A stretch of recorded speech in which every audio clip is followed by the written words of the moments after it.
Alright guys, I think you guys like powdery fragrances. Do you now? I did a video a few days ago of powdery fragrances for men, and now 2 days ago to now it's reached 10,000 views, which is quite awesome, and I didn't realize powdery fragrances were so popular. But also within the video you guys were asking for a feminine version of the video, for feminine targeted fragrances, or even unisex fragrances video as well. I originally was going to do the unisex video next year, but I thought since it was so popular and you guys were requesting it, I thought I'd do that today to top 20. This is not a top 20 in a form that it's ranked, but I'm just going to give you 20 of my most powderiest fragrances that are unisex targeted. So if you're curious to learn what they are, then please stay tuned.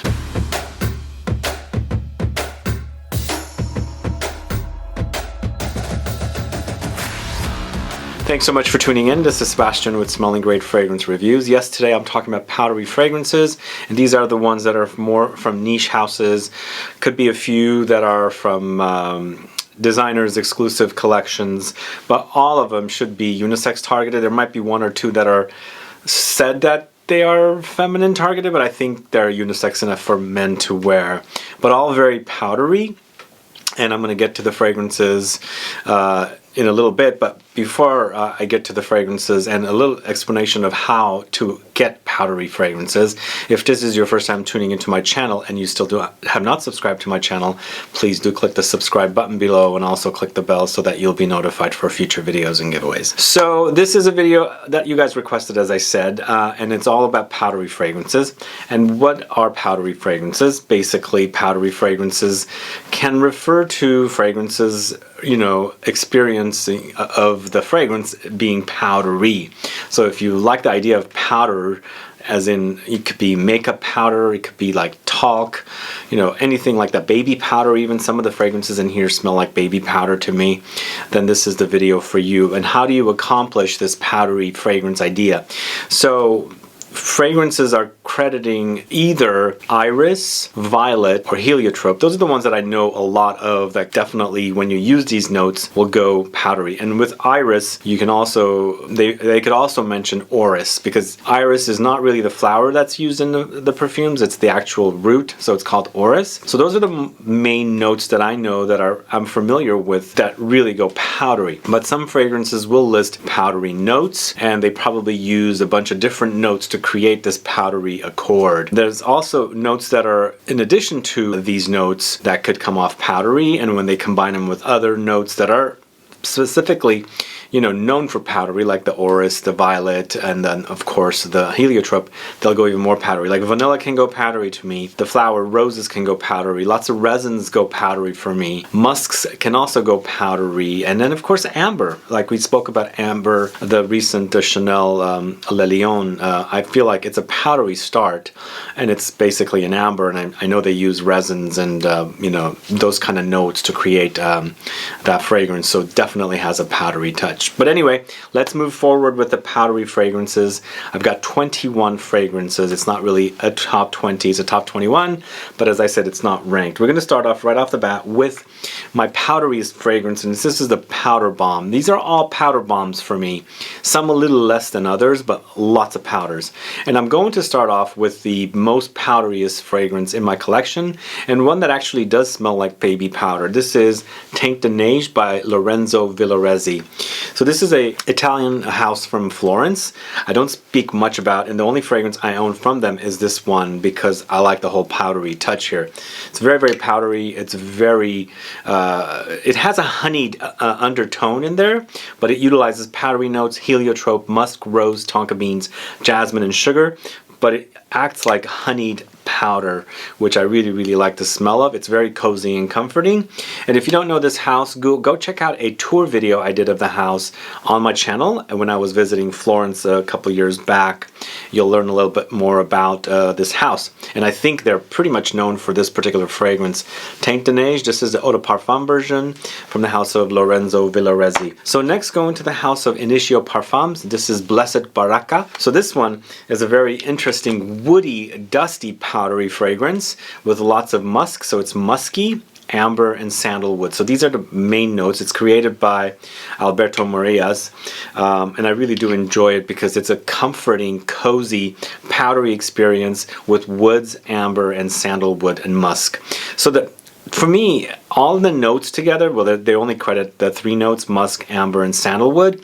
I feel like it has a very wood dustings quality. Don't know if you've ever experienced this, but it's very musky, has ambery touches, but it's dry. A lot of powdery fragrances can go dry.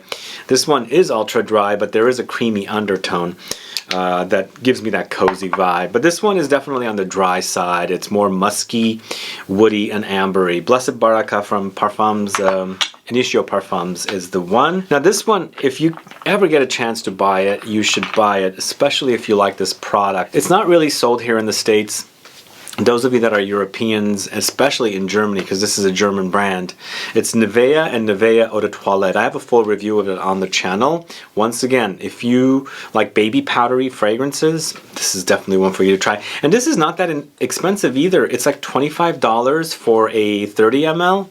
Might even be cheaper because they go on sale, but they were sold at the NIVEA boutique in Berlin. That's where I brought a bunch back from. I think NIVEA is based out of Hamburg though. But either way, if you like cozy, comforting, powdery fragrances, this is definitely one you should try. And for me, it smells like their lotion or body care product. So if you like that smell, you know you're gonna like this one. Again, it's really tough to find, but if you can get it, once we can start traveling again, if you end up going to Germany, especially German, I think you might be able to find it in German drugstores, but definitely found this at the NIVEA boutique in Berlin. So that is NIVEA Eau de Toilette. And I've noticed that they have a new summer edition of that, which I'm very, very curious about sampling once I end up going back to Europe soon. So in this video, there's going to be a lot of fragrances featuring powdery notes as a note. There's going to be fragrances featuring iris as a note.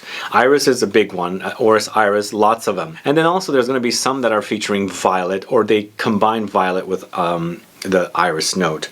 So this next fragrance, unfortunately my bottle is cracked. I'm not sure how that happened. It's from the house of ETAT LIBRE Orange, and this is a fragrance called She Was an Anomaly. So this one features iris, musk, and sandalwood. Again, as I mentioned earlier, musks can go powdery, iris definitely goes powdery, so they combine those notes with sandalwood. So there is a creamy, cozy quality about this one, but in the end it's powdery and musky as well. Very, very unique, but to me it doesn't seem very complex or overly complex because there's not a lot of notes. But if you like the idea of creamy sandalwood with that powdery iris and musk, that's very, very cozy and comforting, then this one's definitely one for you to try. So this is She Was an Anomaly from the house of ETAT LIBRE Orange, and this one had to be featured because they just launched it. The house of NISHANE, I forgot what I was going to say. And this is NANSHE. NANSHE just came out. It's created by the perfumer Cecile Zarokian, and this is a powdery floral fragrance. So one thing I forgot to mention, carrot seeds come up in fragrances as notes once in a while. Carrot seeds and iris have similarities, and I believe carrot seeds go powdery as well. This one does feature carrot seeds in the notes, in addition to orris, which is the iris, a root. So powdery notes, carrot seeds, orris, and musk. It's a powder bomb in the end, with the addition of lots of flowers. Roses can go powdery as well. There's floral notes, there's some cardamom and patchouli. And I like that about this one because it's nicely meshed with the patchouli, because I love anything with patchouli. And the patchouli does cut through here, but it doesn't smell like something like psychedelic. You'll smell the patchouli, but it's basically like washed up with all the powdery notes and the flowers. But it's a pretty sexy fragrance because it also has a little bit of the cardamom note and wonderful fragrance. So this is NANSHE from the house of NISHANE. Next, going to the house of imaginary authors, and this is Telegramma. So this is, for me, a powdery bordering fougere fragrance. It's got the notes of talc, lavender, amyris, teakwood, vanilla, linen, black pepper. For me, it smells like a very powdery, almost to the point of smelling like a barbershop powdery fragrance, because the lavender is pretty prominent. But the lavender in here is the kind of lavender that can also be associated with like other non-fougere like fragrances, if that makes sense, because it does smell like a very cozy, comforting vanilla, similar to Caron pour un homme de Caron, because that fragrance in the end doesn't go in the barbershoppy direction, but it's very aromatic, lavendery, and just like this one. But it's a very, very powdery experience. So if you like the idea of powdery lavender with a talky, like talc touch, then this is definitely one for you to try. That's Telegramma from the House of Imaginary Authors. So I'm assuming this is a very popular fragrance from the House of Dior, from their Maison Christian Dior fragrances collection, or the Dior Privé fragrances collection. This is Bois d'Argent. So Bois d'Argent for me is beautiful, beautiful fragrance, but I find it to be more of a skin scent, but a wonderful, wonderful skin scent. It doesn't have a lot of depth to it, even though they credit a lot of notes. It's all about iris with myrrh, honey, woods, vanilla, amber, resins, musk, and cypress. It's powdery in the end, but this is not the ultra powder bomb. There are a few that are not like powder bombs, but still it's a very, very powdery experience. But I like the whole combination of the powdery iris with myrrh and honey, with the vanilla and amber and all the resins. Really, really beautiful. And I do find it to be very, very sexy as well. I find it to be one that you can wear and you don't really have to think twice about perfume, because it has a very, very cozy quality, even though it's iris and powdery and everything. But the honey tones down the powderiness a little bit and gives you a cozier vibe. Very, very sexy fragrance, I think, but not an overly complex fragrance, but it's still very, very powdery. So Dior Bois d'Argent, a great fragrance if you don't know it. So this next one is from the House of Volney. I don't know if you guys know this house, but I have a full review of this one on the channel. This is Objet Celeste. So this one is a powder bomb. It's very, very powdery with powdery notes, according to the notes. There's almonds, there's vanilla, benzoin, musk, woods, peony, and jasmine. So some flowers do go powdery, like jasmine does go powdery for me. Benzoin, of course, is a resin. It does tend to go powdery, and the addition of the powdery notes, it's a very, very powdery experience. So in the end, it's just a powder bomb. This one can lean a little feminine, so be warned, the flowers might come off a little feminine, but if you like the idea of powdery fragrances, you should definitely check into this one. And it's a great house. It's an old classic house that had folded and it was brought back, and they have some excellent fragrances. So if you don't know them, do check it out. It's Volney with the fragrance Objet Celeste. Oh, this one's a great one, guys. Oh, I love this one. It's a very, very cozy and powdery experience with orris, musk, and white flowers. And I'm talking about Xerjoff's Apollonia. My God, it's so good. It's not, again, it's not an overly complex fragrance. It's also not an overly loud fragrance, but very, very cozy. I like the fact that there's lots of musk in here, and I think it's white musk. It's a very, very clean musk. It's nicely blended with that creamy, buttery, powdery orris butter. And then, of course, white flowers that are sort of non-distinct. You might find some light touches of maybe magnolia, some like jasmine, maybe a little bit of tuberose, but they're not overly loud. So it's not about the white flowers. For me, it's about the musk and the orris butter that's creamy and powdery. Wonderful fragrance. Love this stuff, and I love wearing it. And even though it's a very luxury fragrance and expensive, I like to wear this one to bed because it's very, very cozy. Anyway, Apollonia from the House of Xerjoff. So we're going to a house called Houbigant, and this is Iris de Champs. Now, a lot of the fragrances on this list, as I said, are iris focused, because iris tends to be very powdery, probably the most powderiest note, or the more popular powderiest note, whatever that means. But Iris de Champs is a beautiful, beautiful iris focused powdery fragrance, but it features iris, lots of musk, woods, lily of the valley, sandalwood, jasmine, pink pepper, and pear. And I like this whole contrast of iris and musk together with all the other notes and the flowers. It's beautiful, beautiful. So for me, it's not a dry powdery is what I was trying to say. So in the end, it's powdery, but there is some distinction in there that you can kind of like, you know, notice the differences in the notes when you're smelling the fragrance, and it doesn't really like all blend together, become a dust bomb, if that makes sense, or a powder bomb. It's a powdery experience, don't get me wrong. It's ultra powdery, but the types of notes that they use in here, you can totally tell the difference between the notes. Like the lily of the valley totally stands out, the sandalwood totally stands out, jasmine and everything else. Probably one of the best iris fragrances. I don't know if you guys know this house, you should check it out, but it's a great, great powdery fragrance with lots of iris and lots of musk. Really wonderful stuff. Iris de Champs from the House of Houbigant. This next one is from the House of Diptyque. It's Fleur de Peau. Wonderful fragrance.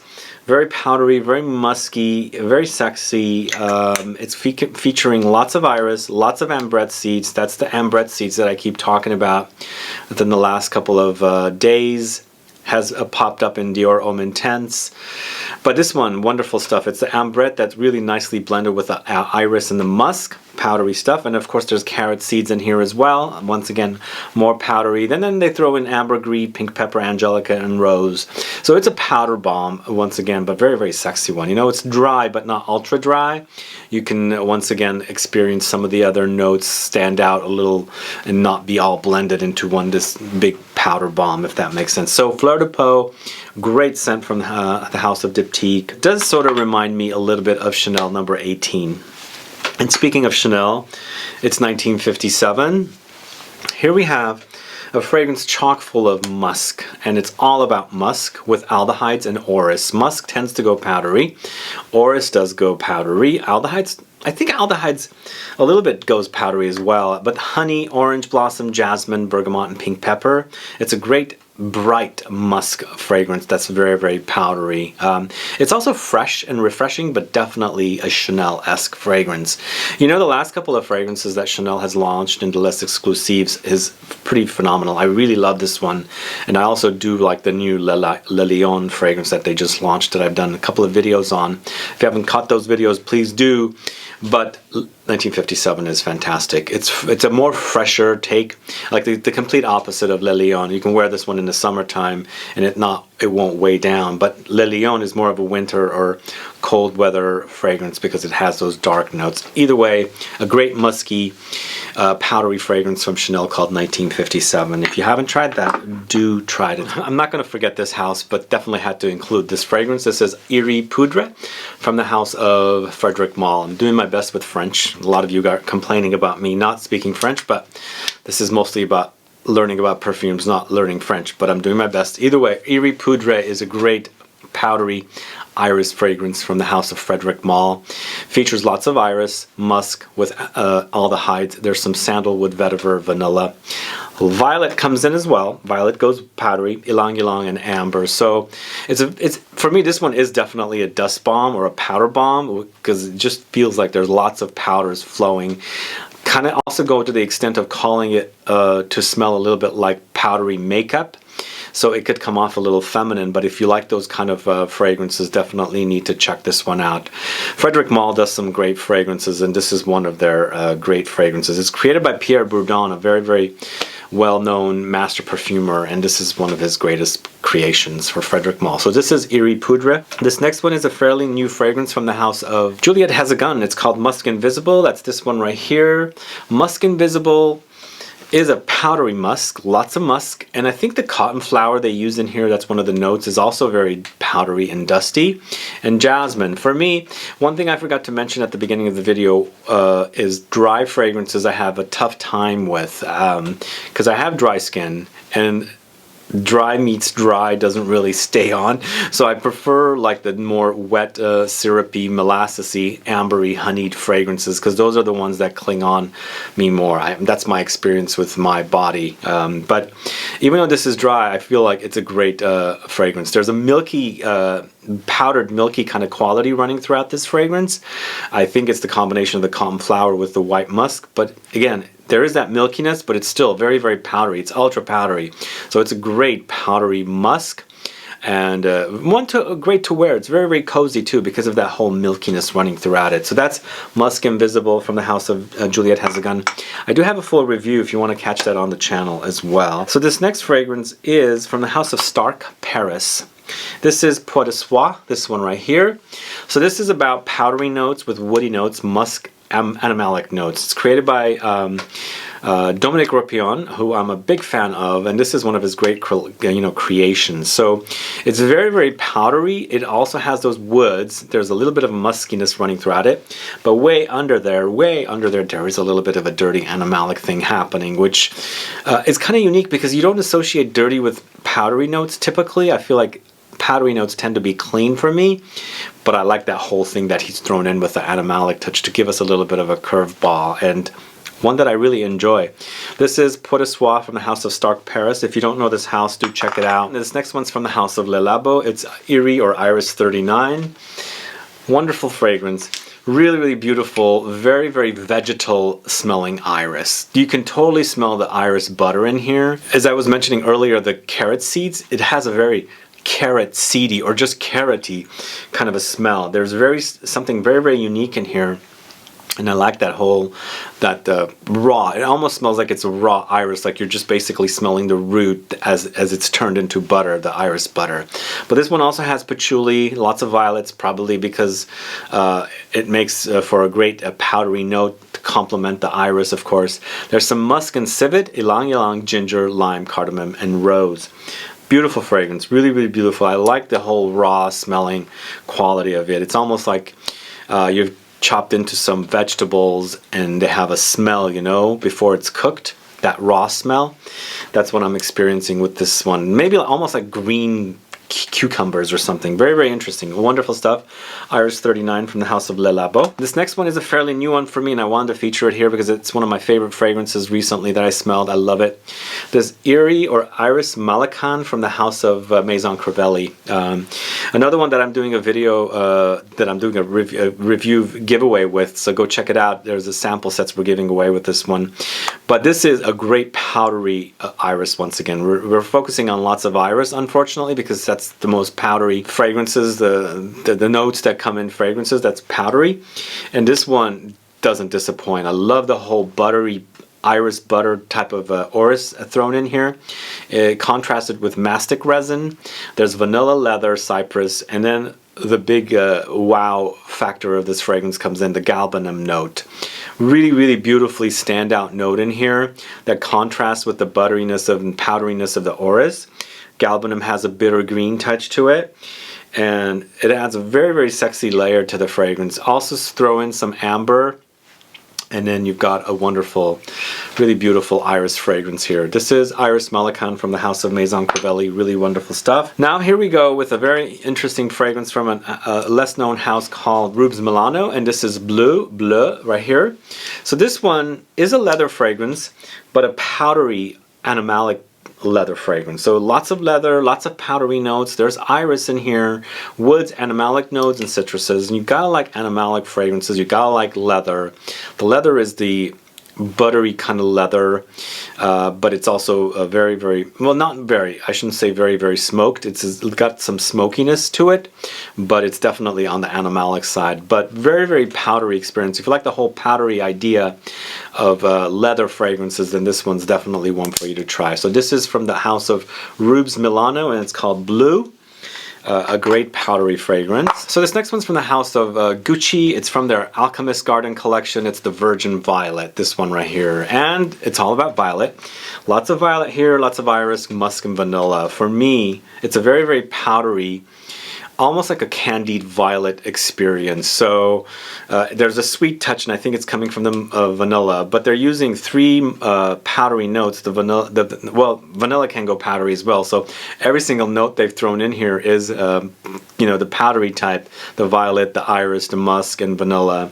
But for me, this one does not have any violet leaves, because violet leaves tend to go ozonic, and I don't get much ozonic with this, except for maybe a tad bit of it. It's all about the violet flower, and it's very, very powdery along with iris, musk, and vanilla. Really, really gorgeous fragrance. In fact, I think it's probably one of the more underrated fragrances, and I think when I ranked the list of fragrances in the video for this house I ranked it low, but as a violet powdery fragrance, this is definitely a great one. So this is the Virgin Violet from Gucci. All right, this next one is a major powder bomb. It's overwhelmingly powdery. This is Bois Farine from the House of L'Artisan Parfumeur.